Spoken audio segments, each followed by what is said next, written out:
What makes a good apology? Why do some apologies fall flat?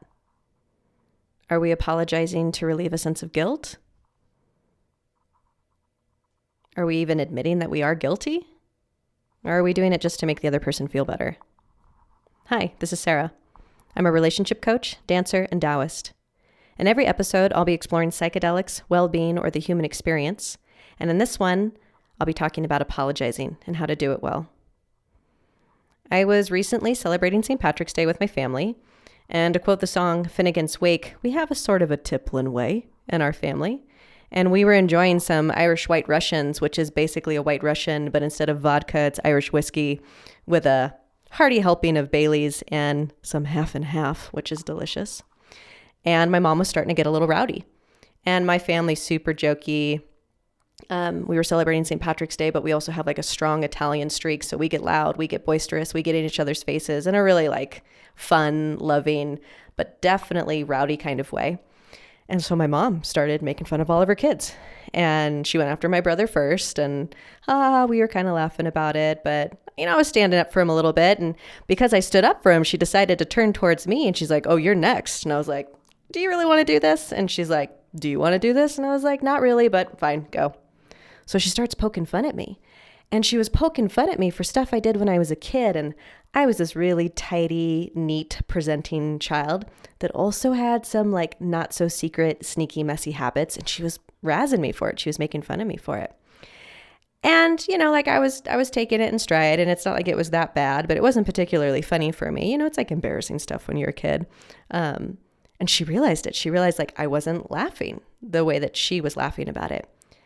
And my mom stopped, got real centered, said, "Hey, it seems like that wasn't super fun for you. I'm sorry if that was uncomfortable. I'm really glad you're here, and I want to make sure that we're having a good time together." And the way she apologized made it so it smoothed it over super quickly. No tension or weirdness between us. We were able to let it go, move on super fast.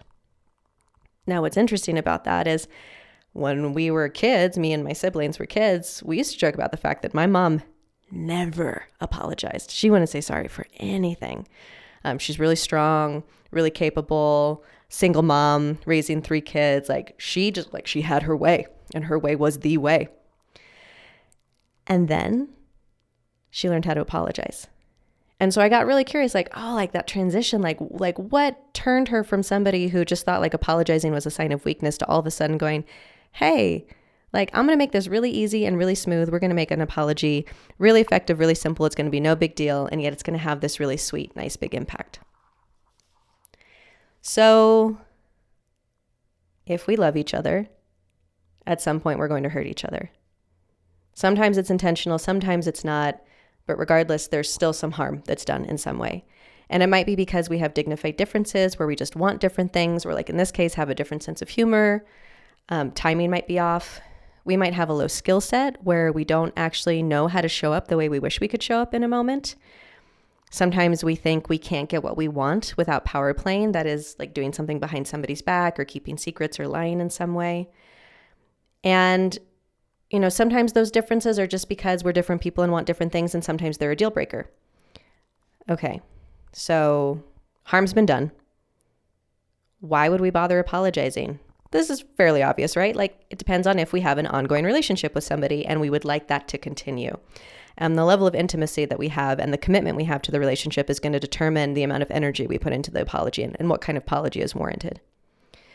But when we apologize, we want to be able to do it without defending our goodness, without defensiveness, with this intention to see, hear, and understand the other person and do some kind of repair. Because we know that our ability to love each other depends on our ability to be accountable to each other. And being accountable doesn't mean we're necessarily trying to fix something. And I think this is where a lot of people get off track with apologies, is they try to fix the context, or they want to go back into the past and make something different than it actually was rather than accepting what happened. Or they're trying to fix the person's emotions.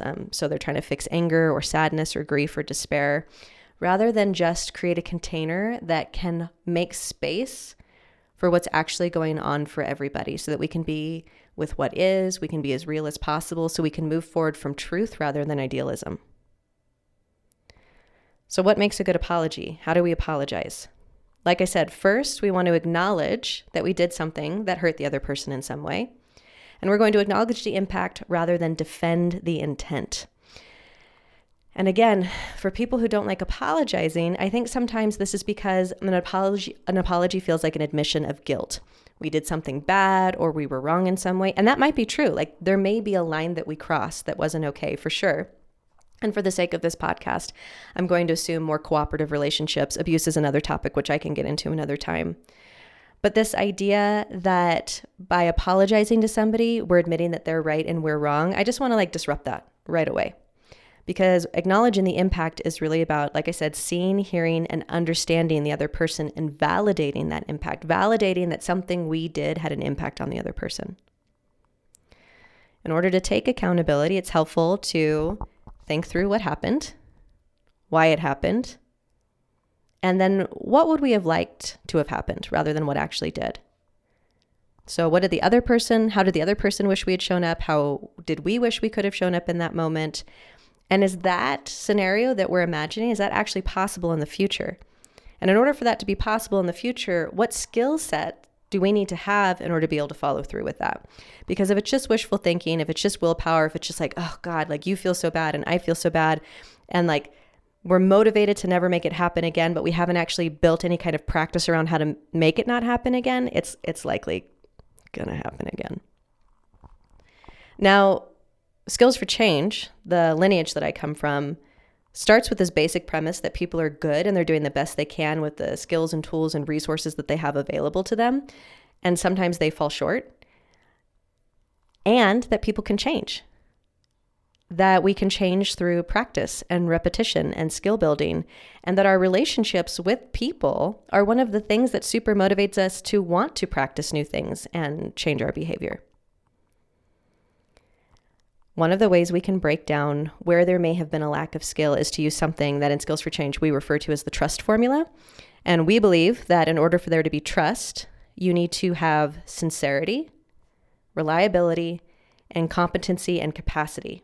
So sincerity is, did you mean what you say? Were you actually honest about what it is that you wanted or didn't want? Reliability is the ability to show up the way you said you wanted to show up. And then competency and capacity is, did you have the time, energy, and skill set to show up the way you said you wanted to show up? So we can have a breakdown in trust if any of those pieces are missing. And it can also be helpful when we're thinking about accountability and apologizing and repairs, which I'll get into in a second, to think about which of those pieces potentially had a breakdown in it. I want to make a distinction between the apology, which is the taking accountability, validating, seeing and hearing and understanding the other person, and then what we do next. So according to Google Dictionary, an apology is a regretful acknowledgement of an offense or failure. But psychologist John Gottman defines a repair as any statement or action, silly or otherwise, that prevents negativity from escalating out of control. So this is how we're going to build a culture of appreciation within the relationship. What kind of repair is actually going to help change the emotional climate after some kind of harm has happened? And I really like to do this in terms of Gary Chapman's 5 love languages. So if you're not familiar with this, I highly recommend checking it out. Often the way that we show love is through the 5 love languages, but also I really like using the 5 love languages to repair. So I'll start with my favorite. Full disclosure, I test really high for 3 of the love languages. So if you get in a fight with me, you've got lots of options for how to make things better with me. But I'm going to start with one of my favorites, which is words of appreciation, words of affirmation, that is. So this is, you get into a fight, you did something that the other person didn't like for whatever reason, and you go up to them and you say, I'm so sorry that what I did didn't feel good for you. That must have been really hurtful or confusing or painful or shocking. And I value you and I value this relationship and I so appreciate our connection and our commitment to each other. And I would like to figure out a way to continue talking through this so we can work this out.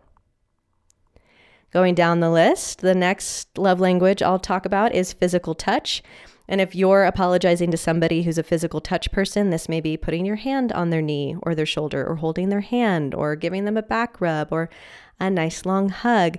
but it's this way of actually establishing physical connection with the other person, with consent, of course. If, this is, again, checking to make sure the person wants to be touched in that particular moment. But for physical touch people, it is that the oxytocin releasing, like, long hug or kiss that's going to help them feel closer.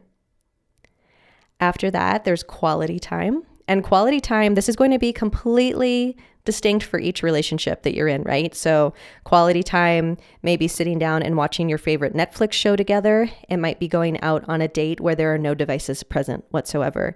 But being able to make sure that that other person feels your presence, feels your intentionality about the time that you're spending together. After that, we have gifts. So, gifts can be a little bit confusing.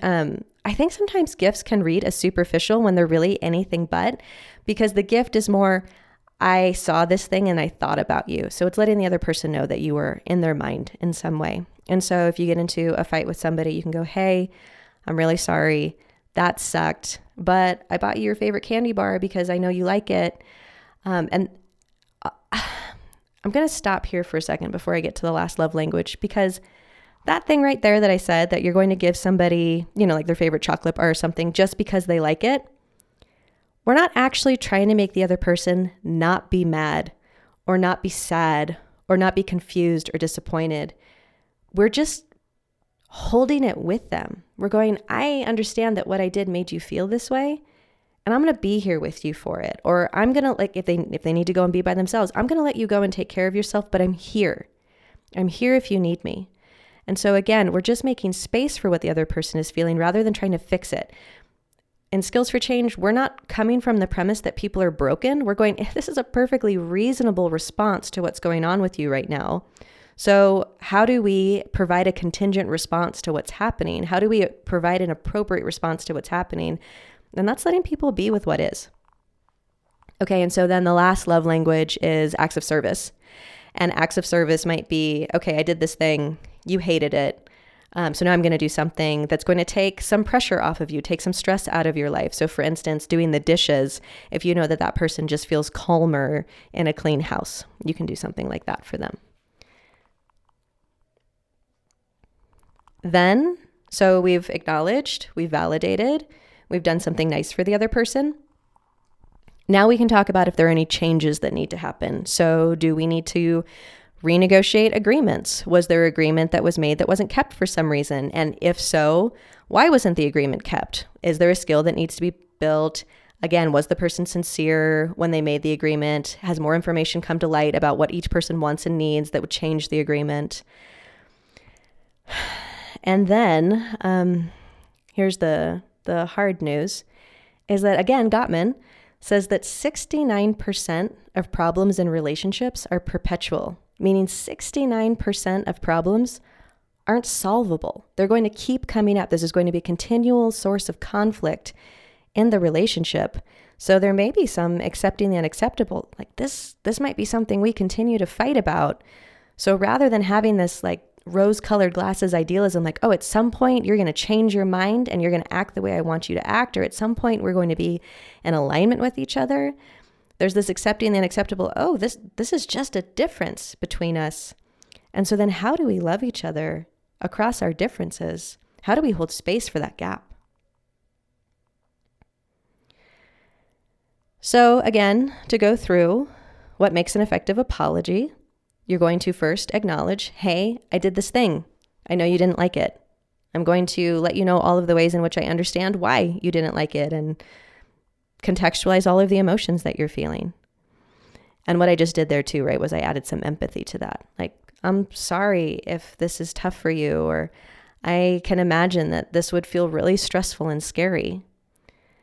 Being able to provide any kind of reassurances and appreciations. I really value our relationship.